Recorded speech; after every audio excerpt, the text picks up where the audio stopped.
Hi ನಮಸ್ತೆ ಎಲ್ಲರಿಗೂ ಮಧುರಾ ಚಾನಲ್ಗೆ ಸ್ವಾಗತ. ಇವತ್ತು ಬೇಕ್ರಿ ಸ್ಟೈಲಲ್ಲಿ ಖಾರ ಬೂಂದಿಯನ್ನು ನಾವು ಮನೆಯಲ್ಲಿಯೇ ಹೇಗೆ ಸುಲಭವಾಗಿ ಮಾಡ್ಕೊಳ್ಬಹುದು ಅನ್ನೋದನ್ನು ನಿಮ್ಮ ಜೊತೆ ಶೇರ್ ಮಾಡ್ಕೊಳ್ತಾ ಇದ್ದೇನೆ. ಬನ್ನಿ ನೋಡೋಣ ಹೇಗೆ ಮಾಡೋದಂತ. ಈ ಖಾರ ಬೂಂದಿಯನ್ನು ಮಾಡಲಿಕ್ಕೋಸ್ಕರ ನಾನು ಮೊದಲಿಗೆ ಒಂದು ಬೌಲ್ಗೆ 2 ಕಪ್ ಆಗುವಷ್ಟು ಕಡಲೆ ಹಿಟ್ಟನ್ನು ಸೇರಿಸ್ಕೊಳ್ತಾ ಇದ್ದೇನೆ. ನಂತರ ಒಂದು 2 ಸ್ಪೂನ್ ಆಗುವಷ್ಟು ಅಕ್ಕಿ ಹಿಟ್ಟನ್ನು ಸೇರಿಸ್ಕೊಳ್ತೀನಿ. ಇದರಿಂದ ಬೂಂದಿ ತುಂಬನೇ ಗರಿ ಗರಿಯಾಗಿ ಬರುತ್ತೆ. ನಂತರ ಒಂದು 1/4 ಸ್ಪೂನ್ ಆಗುವಷ್ಟು ಅರಿಶಿಣ, ಇದು ಕಲರ್ಗೋಸ್ಕರ. ನಿಮಗೆ ಜಾಸ್ತಿ ಕಲರ್ ಬೇಕಿದ್ದರೆ ಫುಡ್ ಕಲರನ್ನು ಕೂಡ ಸೇರಿಸ್ಕೊಳ್ಬಹುದು. ನಂತರ ರುಚಿಗೆ ತಕ್ಕಷ್ಟು ಉಪ್ಪನ್ನು ಸೇರಿಸ್ಕೊಂಡು ಒಮ್ಮೆ ಮಿಕ್ಸ್ ಮಾಡಿ, ನಂತರ ಇದಕ್ಕೆ ಸ್ವಲ್ಪನೇ ನೀರನ್ನು ಸೇರಿಸ್ಕೊಳ್ತಾ ದಪ್ಪವಾಗಿ ಸ್ವಲ್ಪ ಕಲಿಸ್ಕೊಳ್ಬೇಕಾಗತ್ತೆ. ಅಂದರೆ ದೋಸೆ ಹಿಟ್ಟಿನ ಹದಕ್ಕೆ ನಾವಿದನ್ನು ಚೆನ್ನಾಗಿ ಯಾವುದೇ ರೀತಿಯ ಗಂಟಿಲ್ಲದ ಹಾಗೆ ಮಿಕ್ಸ್ ಮಾಡ್ಕೊಳ್ಬೇಕು. ನೋಡಿ, ಈ ರೀತಿಯಾಗಿ ಇಷ್ಟು ಹದದಲ್ಲಿ ಇರಬೇಕು. ತುಂಬ ತೆಳ್ಳಗೆ ಕೂಡ ಮಾಡ್ಕೊಳ್ಬಾರ್ದು. ಈ ರೀತಿಯಾಗಿ ದೋಸೆ ಹಿಟ್ಟಿನ ಹದಕ್ಕೆ ಹಿಟ್ಟನ್ನು ರೆಡಿ ಮಾಡಿಕೊಂಡ್ರೆ ಬೂಂದಿ ತುಂಬಾ ಚೆನ್ನಾಗಿ ಬರುತ್ತೆ. ಹಿಟ್ಟು ರೆಡಿಯಾದ ತಕ್ಷಣ ನಾನು ಸ್ಟೋವ್ ಮೇಲೆ ಎಣ್ಣೆಯನ್ನು ಕಾಯ್ಲಿಕ್ಕೆ ಇಟ್ಕೊಂಡಿದ್ದೇನೆ. ಹೈ ಫ್ಲೇಮ್ನಲ್ಲಿಯೇ ಎಣ್ಣೆಯನ್ನು ಚೆನ್ನಾಗಿ ಕಾಯಿಸ್ಕೊಳ್ಬೇಕು. ನೋಡಿ, ಹಿಟ್ಟನ್ನು ಹಾಕಿದರೆ ಹಿಟ್ಟು ಈ ರೀತಿಯಾಗಿ ಮೇಲಕ್ಕೆ ಬರುವ ರೀತಿ ಎಣ್ಣೆಯನ್ನು ಚೆನ್ನಾಗಿ ಕಾಯಿಸ್ಕೊಳ್ಬೇಕು.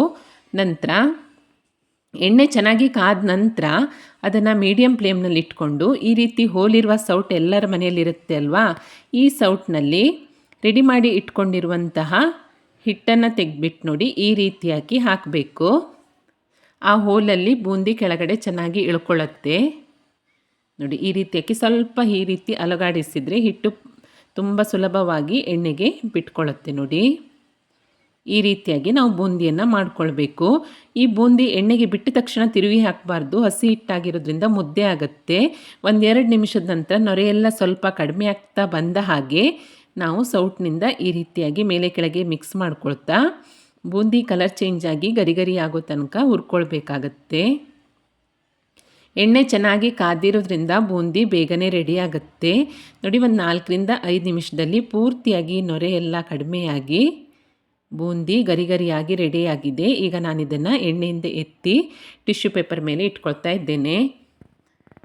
ತುಂಬ ಸುಲಭವಾಗಿ ನಾವು ಮನೆಯಲ್ಲಿ ಮಾಡ್ಕೊಳ್ಬೋದು. ನೋಡಿ, ಇನ್ನೊಮ್ಮೆ ಬೂಂದಿಯನ್ನು ಎಣ್ಣೆಗೆ ಬಿಡೋದನ್ನು ತೋರಿಸ್ತಾ ಇದ್ದೇನೆ. ನೋಡಿ, ಒಂದು ಸಲ ಎಣ್ಣೆಗೆ ಬಿಟ್ಟ ನಂತರ ಸೌಟ್ನ ಹಿಂಭಾಗದಲ್ಲಿ ಈ ರೀತಿ ಹಿಟ್ಟಿರುತ್ತೆ. ಇದನ್ನು ನಾವು ಪ್ರತಿ ಸಲ ಬಿಡುವಾಗಲೂ ಕ್ಲೀನ್ ಮಾಡ್ಕೊಳ್ಬೇಕು.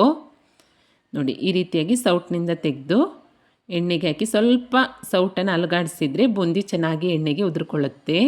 ಇದೇ ರೀತಿಯಾಗಿ ನಾನು ಎಲ್ಲ ಬೂಂದಿಯನ್ನು ಕರೆದು ರೆಡಿ ಮಾಡಿ ಇಟ್ಕೊಂಡಿದ್ದೇನೆ. ನೋಡಿ, ಚೆನ್ನಾಗಿ ಬರುತ್ತೆ, ತುಂಬಾ ಸಖತ್ತಾಗುತ್ತೆ.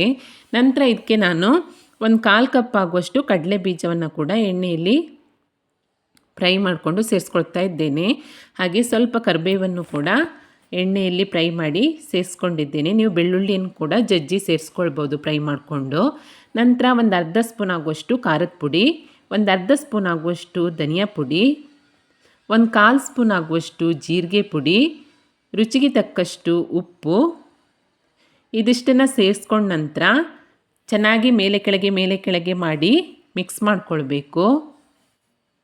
ಈ ರೀತಿಯಾಗಿ ಮಿಕ್ಸ್ ಮಾಡಿಕೊಂಡ್ರೆ ಬೇಕ್ರಿ ಸ್ಟೈಲ್ನ ಖಾರ ಬೂಂದಿ ಮನೆಯಲ್ಲಿಯೇ ತುಂಬಾ ಸುಲಭವಾಗಿ ರೆಡಿಯಾಗುತ್ತೆ. ನೀವು ಇದನ್ನ ಸ್ಟೋರ್ ಮಾಡಿ ಇಟ್ಕೊಂಡ್ರೆ 1 ತಿಂಗಳ ತನಕ ಏನೂ ಆಗಲ್ಲ. ತಿನ್ನಲಿಕ್ಕಂತೂ ತುಂಬಾ ಸಖತ್ತಾಗಿರುತ್ತೆ. ಮಕ್ಕಳಿಗೆ ಸ್ನ್ಯಾಕ್ಸ್ ಆಗಿ ಕೂಡ ಕೊಡ್ಬೋದು. ಅಥವಾ ಬಿಸಿಬೇಳೆಭಾತ್ ಜೊತೆ ಖಾರ ಬೂಂದಿಯನ್ನು ನಾವು ಮನೆಯಲ್ಲಿಯೇ ಮಾಡಿ ಸರ್ವ್ ಮಾಡಿಕೊಂಡ್ರೆ ತುಂಬಾ ಚೆನ್ನಾಗಾಗುತ್ತೆ. ತುಂಬಾ ಸಿಂಪಲ್ಲಾಗಿ ಮನೆಯಲ್ಲಿಯೇ ಬೇಕ್ರಿ ಸ್ಟೈಲಲ್ಲಿ ಖಾರ ಬೂಂದಿಯನ್ನು ರೆಡಿ ಮಾಡ್ಕೊಳ್ಬೋದು. ನೀವು ಕೂಡ ಟ್ರೈ ಮಾಡಿ ನೋಡಿ. ರೆಸಿಪಿ ಇಷ್ಟ ಆದಲ್ಲಿ ಲೈಕ್ ಮಾಡಿ, ಹಾಗೆ ಶೇರ್ ಮಾಡಿ. ಹೇಗಾಗಿದೆ ಅಂತ ಕಮೆಂಟ್ ಮಾಡಿ ತಿಳಿಸಿ.